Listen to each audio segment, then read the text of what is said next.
एक शहर में दो दोस्त रहते थे। एक दिन वो दोनों दोस्त समुद्र के किनारे शंख इकट्ठा करने के लिए गए ताकि उन संख्या को बेचकर वो अपने लिए कुछ पूंजी जमा कर पाए।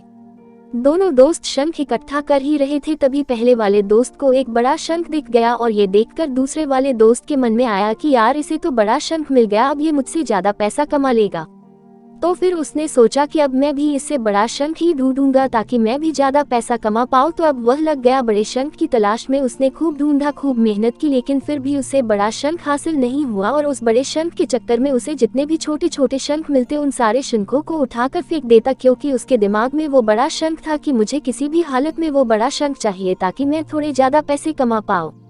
उस बड़े शंख की तलाश में दोपहर से शाम हो गई, शाम से रात हो गई, तो ना तो उसे बड़ा शंख मिला और बल्कि जो छोटे छोटे शंख उसे मिले थे उन संख्या को भी उसने फेंक दिए। तो उसके हाथ में कुछ नहीं आया और जो पहला वाला दोस्त था उसके पास एक बड़ा शंख था और कुछ छोटे शंख थे। तो रात हो गई और वो दोनों दोस्त घर जाने लगे। तो घर जाते वक्त पहला वाला जो दोस्त था उसने अपने शंख बेच दिए। तो उसके पास जो बड़ा शंख था उसके उसे मिले 1000 रुपए और जो छोटे छोटे शंख जो उसके पास थे उसके उसे मिले 3000 रुपए। और ये जानकर उस दूसरे वाले दोस्त को बहुत दुख हुआ कि काश वह उन छोटे छोटे शंख को फेंकता, नहीं तो अभी मेरे पास इससे भी ज्यादा कमाई होती। उसके दोस्तों ने उसे बताया कि जो छोटे छोटे शंख तूने फेंक दिए थे ना, उन्हीं को मैंने अपने पास कलेक्ट कर लिया और उन्हीं की वजह से मुझे मिले 3000 रुपए। और ये जानकर वो दूसरा वाला दोस्त और भी ज्यादा निराश हो जाता है। इस कहानी को बताने का मेरा मकसद बिल्कुल साफ है कि हम कुछ बड़ी बड़ी चीजें करने के चक्कर में हम कई सारे छोटे छोटे मौके हाथ से गवा देते हैं।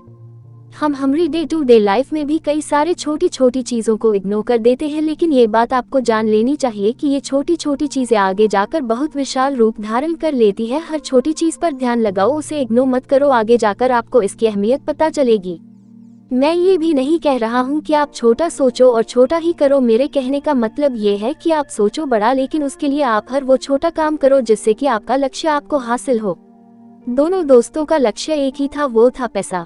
लेकिन पहले वाले दोस्त ने ही बड़े पर भी फोकस किया और छोटे पर भी फोकस किया और दूसरा दोस्त सिर्फ बड़े पर ही फोकस किया, छोटी छोटी चीजों को इग्नोर कर दिया और जहां उसे ज्यादा पैसे मिलने चाहिए थे वह उसे 1 रुपया भी नहीं मिला।